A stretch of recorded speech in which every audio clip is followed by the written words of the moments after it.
Hello friends, most welcome to my channel Sarita nursing classes. तो चलिए आज एक नया टॉपिक स्टार्ट करेंगे जो कि मेंटल हेल्थ नर्सिंग का टॉपिक है, पर्सनालिटी डिसऑर्डर। तो चलिए शुरू करते हैं। सबसे पहले हम बात करेंगे पर्सनालिटी के डेफिनेशन के बारे में। तो normal personality can be defined as a characteristic pattern of behaviour और mode of thinking that determine a person's adjustment of environment. किसी भी व्यक्ति के बिहेव करने का तरीका उसके सोच विचार को डिटरमाइन करते हैं कि पर्सन सोसाइटी में एडजस्ट कर पाएंगे कि नहीं कर पाएंगे। यदि किसी पर्सन का व्यवहार बहुत अच्छा है, उसके सोच विचार बहुत अच्छे हैं, तो इन्वायरमेंट में अच्छे से एडजस्ट कर पाएगा, यानी कि उसकी पर्सनालिटी क्या है, बहुत अच्छी है।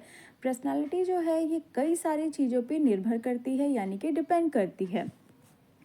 तो यहाँ पे कौन सी वो चीज़ें हैं जो कि डिपेंड कर रही हैं, तो it include the factor such as the intellectual abilities, attitude, belief, moral values and क्या हमारा इमोशनल रिएक्टिविटी।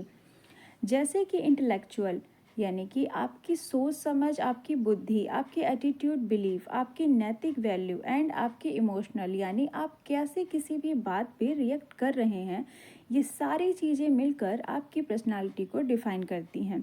और अगर मैं एक लाइन में बताती हूँ तो way of behaviour is called personality. I hope आपको समझ में आया होगा कि हमारी जो पर्सनालिटी होती है वो क्या होती है। हमारा इंटेलेक्चुअल, हमारी सोच समझ, हमारे एटीट्यूड, बिलीफ्स एंड हमारी इमोशंस, ये सारी चीज़ें डिफाइन करती हैं हमारी पर्सनालिटी को। आगे हम बात करेंगे पर्सनालिटी डिसऑर्डर के बारे में। तो according to ICD-9, personality can be defined as a deeply ingrained maladaptive pattern of behaviour continuing throughout the most of the adult life, although often becoming less obvious in the middle or old age। तो ICD-9 के according क्या है कि आपका ऐसा behaviour है जो कि क्या है, पर्सनालिटी डिसऑर्डर एक माल एडॉप्टिव बिहेवियर है। कि क्यों है, वो रिएक्ट नहीं कर पा रहा है कि उसे कैसे रिएक्ट करना है। तो वहाँ पे क्या हो रहा है, माल एडॉप्शन आ रहा है। यदि आपका एडॉप्टिव सही नहीं है, लोग आपके व्यवहार को एक्सेप्ट नहीं कर पा रहे हैं, तो आप सोसाइटी में अडॉप्ट नहीं कर पा रहे हैं, यानी आपकी पर्सनालिटी अच्छी नहीं है। ठीक है, तो पर्सनालिटी डिसऑर्डर जो है ये मोस्टली कहाँ पे मिलता है, हमें एडल्ट में मिलता है। ठीक है, एडल्ट लाइफ में दिखाई देता है। ठीक है, एडल्ट लाइफ में देखा जाता है, मिडिल एज और ओल्ड एज में भी देखा जाता है। ठीक है, हमने यहाँ पे बात किया कि middle age and old age में भी देखा जाता है, लेकिन क्या लेस ऑब्वियस, कम मिलता है। लेकिन मोस्टली कहाँ पे होता है, एडल्ट लाइफ में होता है। ठीक है, आगे हम बात करेंगे कैरेक्टरिस्टिक के बारे में। Characteristic of personality disorder.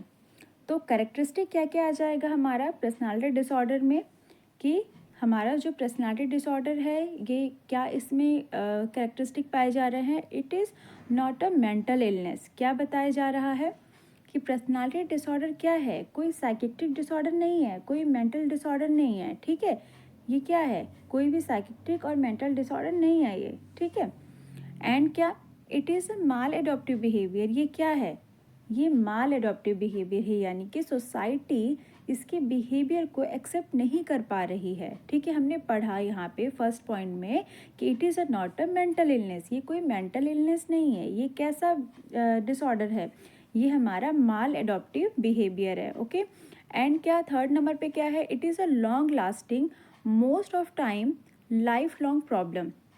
और ये क्या होता है, जो कि लॉन्ग लास्टिंग होता है। यदि किसी की पर्सनालिटी डिसऑर्डर हो गया है तो ये लाइफ लॉन्ग रहता है। ठीक है, इसकी रिकवरी करना क्या होती है, बहुत ही मुश्किल होती है, ये लाइफ लॉन्ग प्रॉब्लम है। एंड नेक्स्ट वन कैरेक्टरिस्टिक क्या है, it cause significant impairment in social और ऑक्यूपेशनल फंक्शनिंग। तो ये क्या करता है, तो लोग इसको एक्सेप्ट नहीं कर पा रहे हैं, सोसाइटी उसको एक्सेप्ट नहीं कर पा रही है। तो जहाँ वो जॉब कर रहे हैं, ठीक है, कैसे लोग हैं जो कि उन्हें क्या कर रहे हैं, एक्सेप्ट नहीं कर रहे हैं, तो ऑक्यूपेशनल फंक्शनिंग जो होगी उनकी, उस पर्सन की, वो भी क्या होगी, वहाँ पे इम्पेयरमेंट होगी, यानी कि वो भी वहाँ पे प्रभावित होगी। आगे नेक्स्ट वन पॉइंट क्या आ जाएगा हमारा, it produce distress to the individual and to other. ठीक है, डिसऑर्डर हो गया है तो वो अच्छे से बिहेव नहीं कर पाएगा। ठीक है, डिस्ट्रेस में रहेगा यानी कि टेंशन में रहेगा। ओके, नेक्स्ट नंबर पे क्या है हमारा, these patient are odd but not a mad. ठीक है, ये पेशेंट क्या होते हैं, ऑड होते हैं। ऑड यानी कि क्या, विचित्र हो सकते हैं, लेकिन नॉट अ मैड, ये पागल नहीं होते। ठीक है, तो ये कुछ कैरेक्टरिस्टिक थे।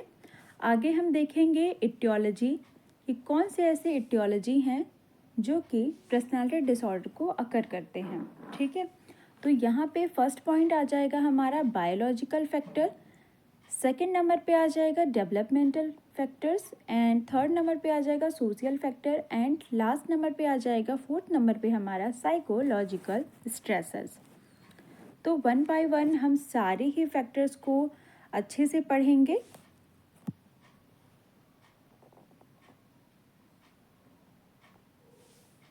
तो सबसे पहले हम बात करते हैं बायोलॉजिकल फैक्टर्स के बारे में।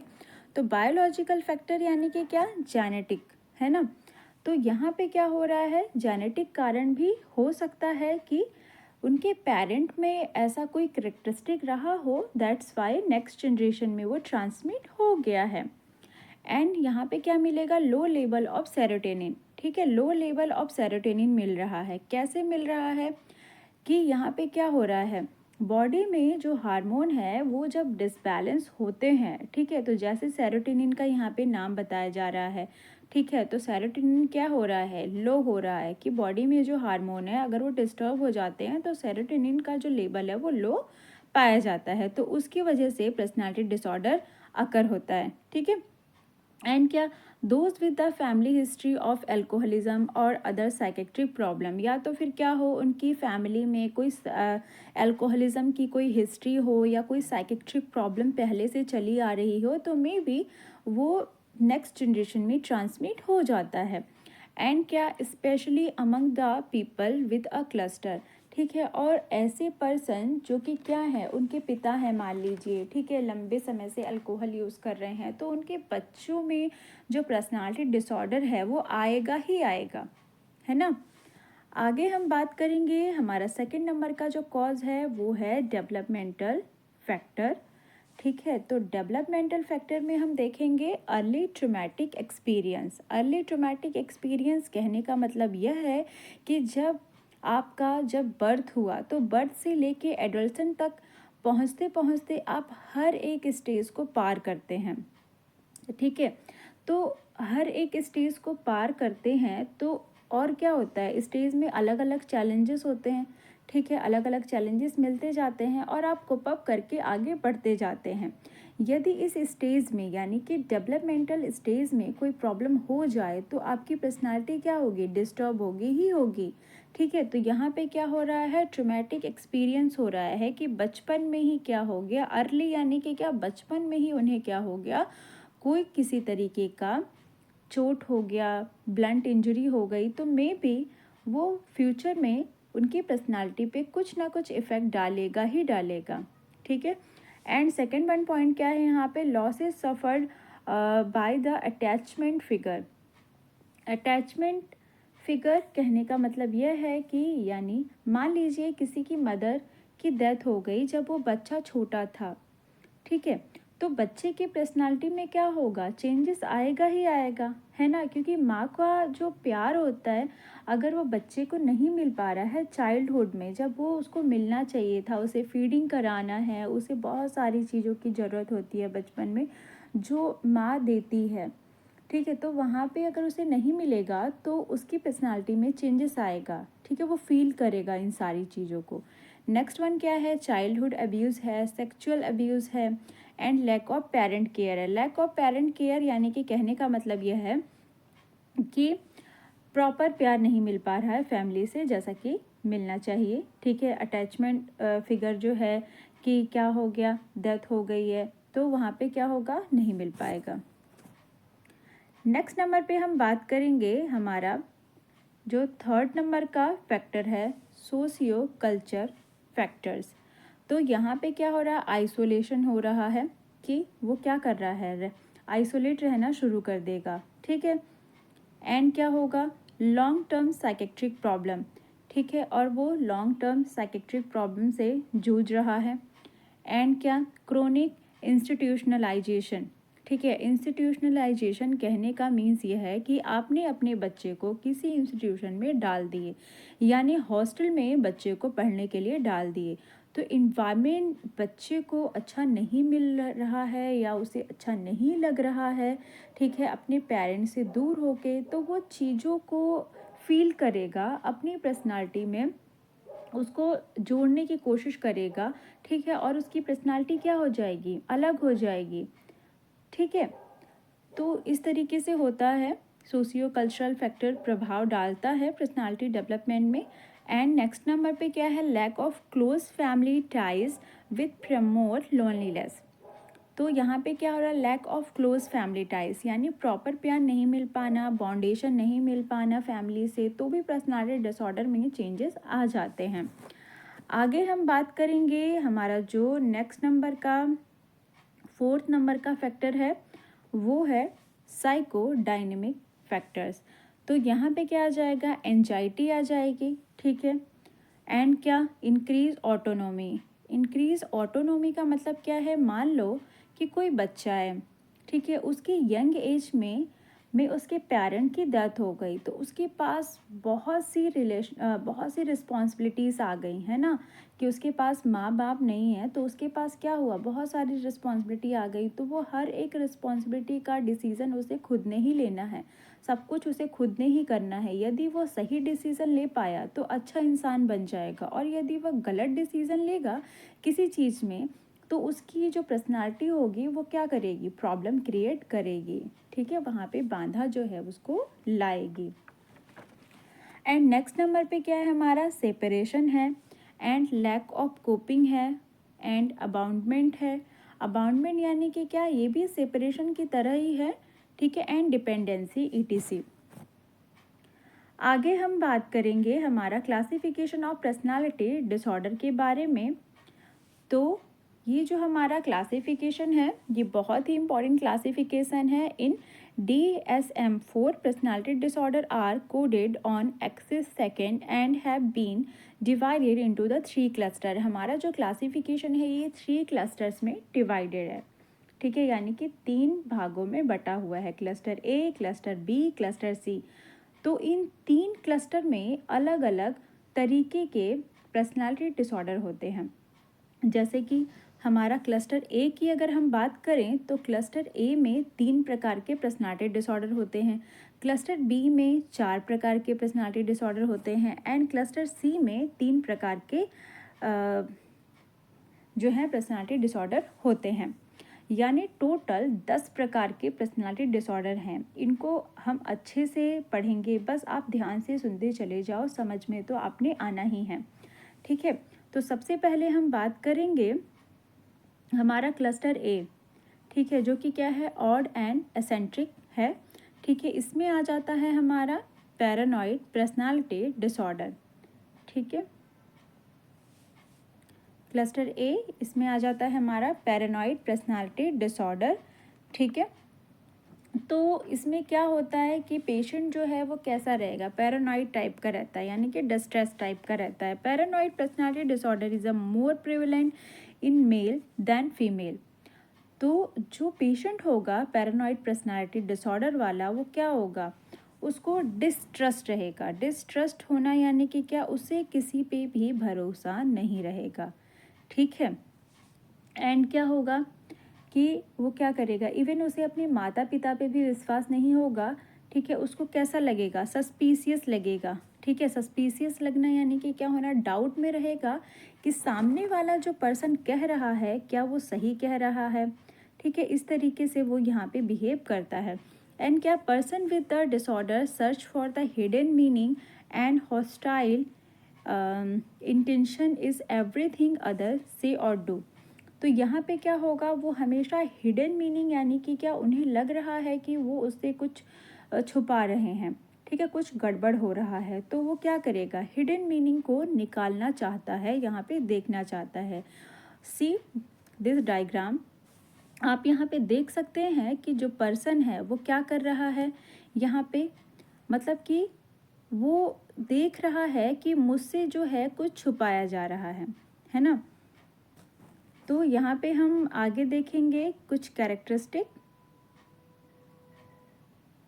सॉरी, हम यहाँ पे साइन एंड सिम्टम देखेंगे कि हमारा जो पैरानॉइड पर्सनालिटी डिसऑर्डर है क्लस्टर ए का, उसमें जो साइन एंड सिम्टम है वो पाए जाते हैं। तो पेशेंट कैसा होगा, सस्पिशियस होगा। आपने फिगर में देखा कि वो एक डोर के सहारे झांक रहा था, यानी उसे कोई डाउट है कि उसके बारे में कुछ बातें चल रही हैं, उसे कन्फ्यूज़न रहेगा। तो यहाँ पे सस्पिशियस होगा, मिसट्रस्टफुल रहेगा, किसी पे भरोसा नहीं करेगा, आर्ग्यूमेंटिव रहेगा, आर्ग्यू करेगा, एंड स्टबर्न करना यानी कि क्या, जिद्दी होना, वो जिद्दी होएगा, एंड क्या, self importance and hyper sensitivity, and क्या, जेलस एंड इरिटेबल, वो जेलस फील करेगा और इरिटेबल फील करेगा।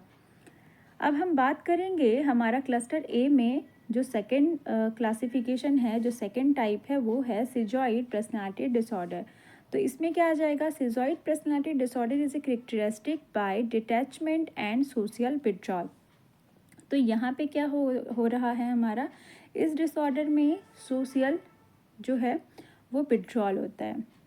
ठीक है, सोशल विड्रॉल यानी कि क्या, सोसाइटी से डिटैचमेंट होना। ठीक है, सोसाइटी से डिटैचमेंट यानी ऐसे लोगों से क्या करेगा, वो दूर रहना शुरू कर देगा। एंड क्या होगा, people with this disorder are commonly described as longer with the solitary interest. ठीक है, and occupation and no close friends.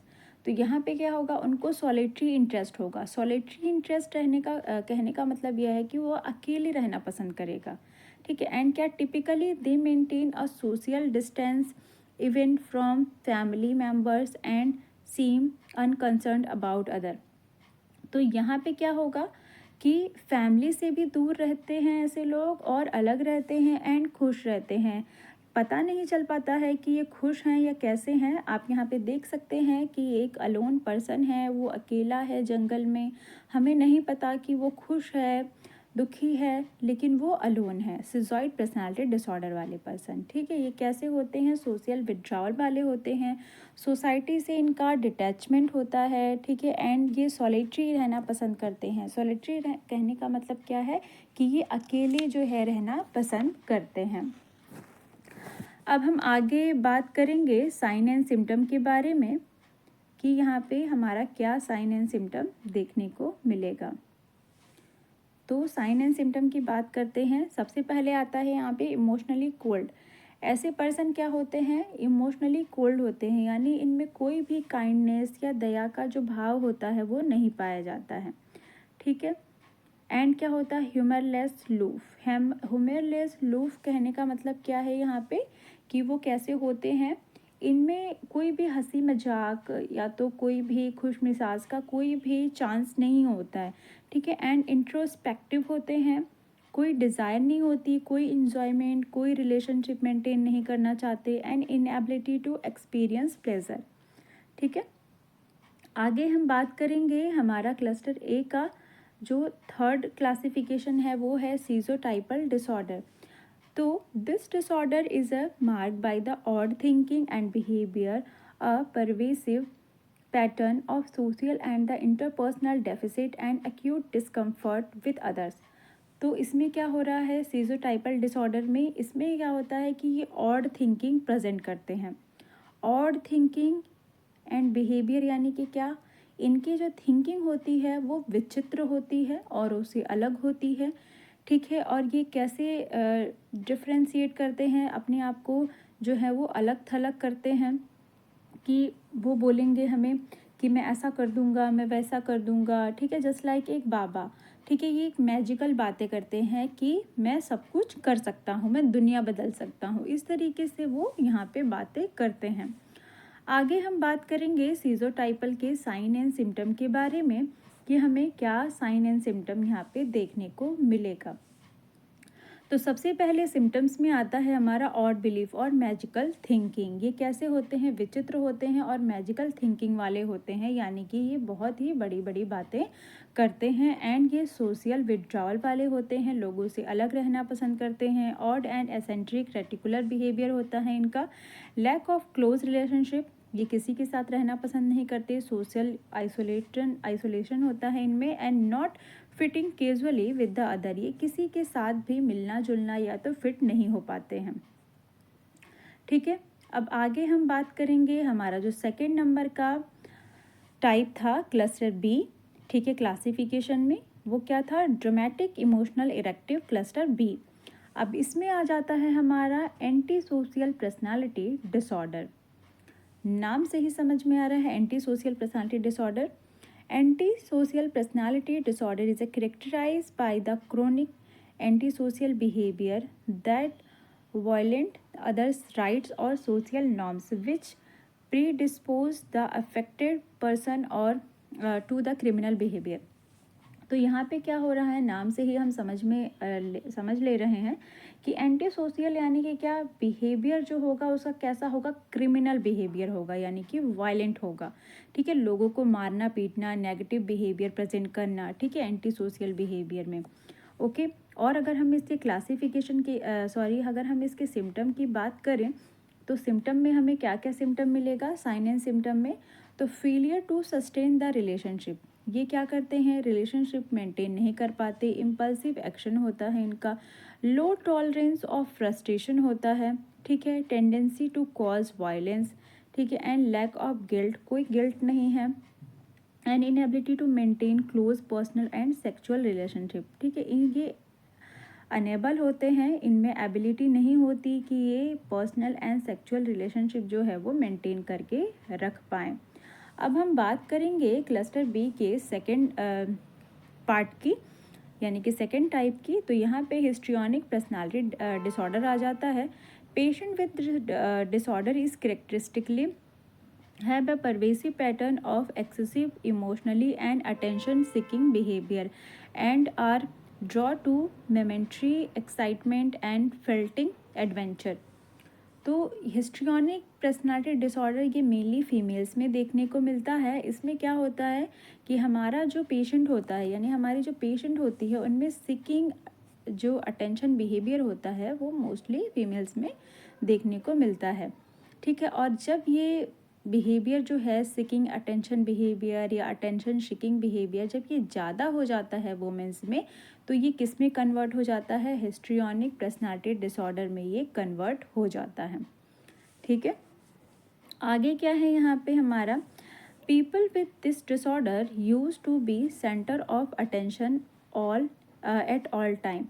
यहाँ पे जो पीपल होता है, ठीक है, पर्सन होता है, वो उसे पूरे टाइम अटेंशन चाहिए होता है। मीन्स वो जो भी पेशेंट है, वुमेन है या मेन है, वो हमेशा क्या करता है? ड्रामा करते हैं।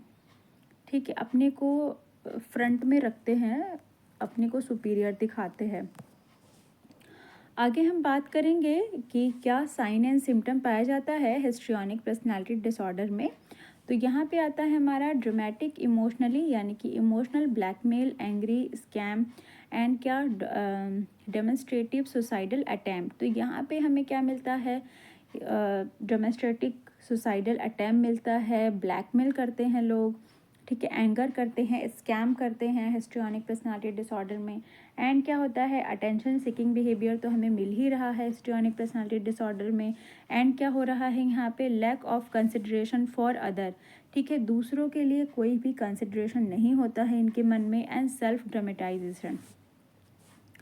आगे बात करेंगे नार्सिस्टिक पर्सनालिटी डिसऑर्डर के बारे में, जो कि हमारा क्लस्टर बी का थर्ड टाइप है।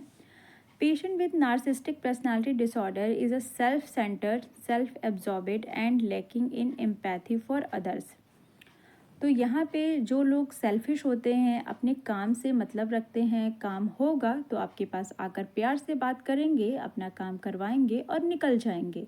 इस तरीके के पर्सन जो होते हैं नार्सिस्टिक पर्सनालिटी डिसऑर्डर वाले कहलाते हैं।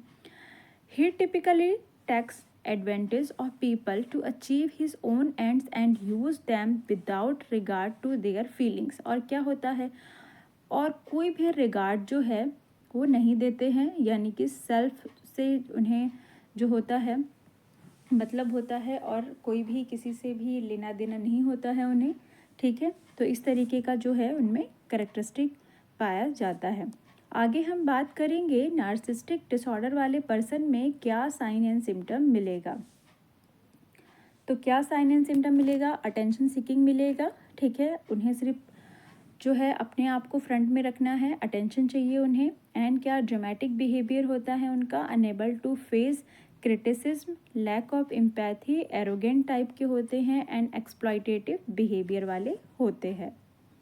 ओके, आगे हम बात करेंगे हमारा क्लस्टर बी का जो फोर्थ वन टाइप है वो है बॉर्डर लाइन पर्सनैलिटी डिसऑर्डर। तो बॉर्डर लाइन पर्सनैलिटी डिसऑर्डर जो है वो क्या होता है, it is a marked by a pattern of insusceptibility in interpersonal relationship, mood, behavior and self image। ऐसा डिसऑर्डर जिसमें स्टेबिलिटी नहीं रहती है, ये इनस्टेबल होते हैं, यानी ये कोई भी एक बिहेवियर नहीं दिखाते। इनमें बिहेवियर जो होगा वो हमेशा क्या होगा, चेंज होता रहेगा।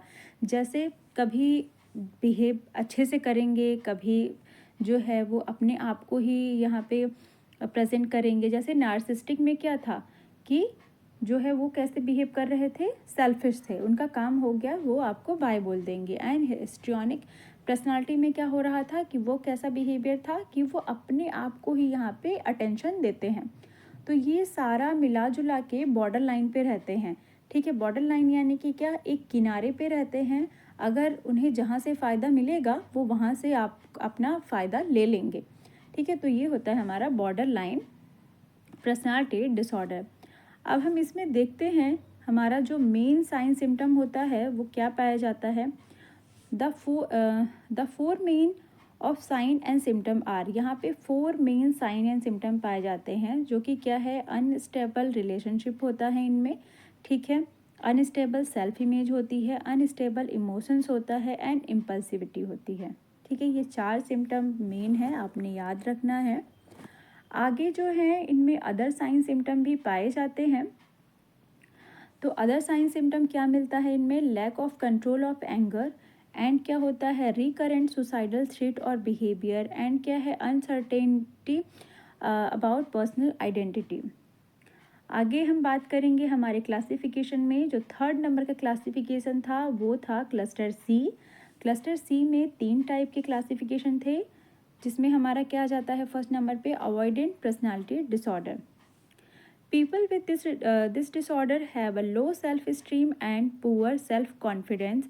They will be negative and have a difficult in viewing situation and interaction objective. तो यहाँ पे जो पर्सन होता है वो कैसा बिहेव करता है, ठीक है, कि वो कैसा करेगा, नाम से ही समझ में आ रहा है कि यहाँ पे क्या कर रहा है, अवॉइडेंट कर रहा है, यानी कि क्या, हर चीज़ को अवॉइड करना, ठीक है। ये किस में देखने को मिलेगा, सेल्फ स्टीम, यानी कि जो सेल्फ स्टीम एंड कॉन्फिडेंट यहाँ पे क्या होगा, उसका लो होगा, यानी आत्मसम्मान और जो कॉन्फिडेंस होगा उसका वो बहुत ही कम होगा। हमेशा नेगेटिव थिंकिंग वाले जो लोग होते हैं वो क्या करते हैं, दूसरे लोगों को अवॉइड करते हैं, वो फेस नहीं करना चाहते, ठीक है। तो यहाँ पे इस तरीके का पुअर सेल्फ स्टीम मिलेगा, ठीक है, नेगेटिव बिहेवियर मिलेगा, एंड डिफ़िकल्टी ऑफ व्यूइंग दिखाई देगा। आगे हम बात करेंगे कि हमारे अवॉइडेंट पर्सनालिटी डिसऑर्डर में क्या साइन एंड सिम्टम पाए जाते हैं। तो सिम्टम में हमें क्या मिलेगा, fear and disapproved of rejection. यहाँ पे क्या मिल रहा है, फियर और डिसअप्रूव ऑफ रिजेक्शन, यानी कि कहीं से मैं रिजेक्ट ना हो जाऊँ, ठीक है, मतलब मुझे रिजेक्ट नहीं होना है, ठीक है, ऐसा वो चाहते हैं। एंड क्या, unwillingness to become involve with people, और वो क्या करते हैं यहाँ पे, इन्वॉल्व होना चाहते हैं, unwillingness to become involve with peoples, है ना। एंड क्या, साइनेस एंड क्या, इनसिक्योरिटी, इस तरीके से उनका सिम्टम्स देखने को मिलता है। आगे हम बात करेंगे हमारा सी में जो है वो सेकेंड पॉइंट आ जाता है डिपेंडेंट पर्सनालिटी डिसऑर्डर। तो डिपेंडेंट पर्सनालिटी डिसऑर्डर जो है इसमें क्या होगा, this disorder is a characterize by an extreme need to taken care of which lead to submissive and fear of separation और rejection। तो यहाँ पे क्या होता है डिपेंडेंसी में कि हमेशा दूसरे के ऊपर डिपेंड रहेगा, ठीक है। उसको डर लगता है कि मैं जो है अकेला कुछ करूँगा तो गलत कर दूँगा, ठीक है। सब मैसिव बिहेवियर होता है उसका। सब मैसिव बिहेवियर यानी कि कैसा बिहेवियर होता है, ठीक है, यानी कि किसी के पीछे पड़ा ही रहेगा कि जैसा वो करेगा मैं भी वैसा ही करूँगा, ठीक है। एंड क्या होता है यहाँ पे, people with this disorder let other make important discussion for them to have strong and need to consent reassurance and support. तो यहाँ पे क्या होता है, उसको सपोर्ट चाहिए होता है दूसरे लोगों का। अब हम यहाँ पे साइन एंड सिम्टम की बात करेंगे, ठीक है, कि हमारे डिपेंडेंट पर्सनालिटी डिसऑर्डर वाले पेशेंट में क्या साइन एंड सिम्टम पाया जाता है। तो फीलिंग अनकंफर्टेबल एंड हेल्पलेस, ठीक है। पेशेंट कैसा दिखाई देगा हमें कि उसकी फीलिंग जो होगी वो बिल्कुल ही अनकंफर्टेबल होगी एंड वो हेल्पलेस फील करेगा। एंड क्या होगा, इनएबिलिटी टू मेक डिसीजन, वो कोई डिसीजन नहीं ले पाएगा। Low self esteem and lack of self confidence and hyper sensitivity. जैसे कि आप यहाँ पे डायग्राम में देख सकते हैं कि पेशेंट जो है या पर्सन जो है वो क्या है, बहुत ही असहाय, बहुत ही टेंशन में दिख रहा है, ठीक है, कि वो एबल नहीं है कुछ करने के, या तो सेल्फ कॉन्फिडेंस जो है उसका लो हो रखा है, सेल्फ स्टीम लो हो रखा है ना। आगे हम बात करेंगे क्लस्टर सी हमारा चल रहा है। क्लस्टर सी में हमारा 3 क्लासिफिकेशन था, तो उसमें से हमारा ये लास्ट क्लासिफिकेशन है ऑब्सेसिव कंपल्सिव पर्सनालिटी डिसऑर्डर, ठीक है।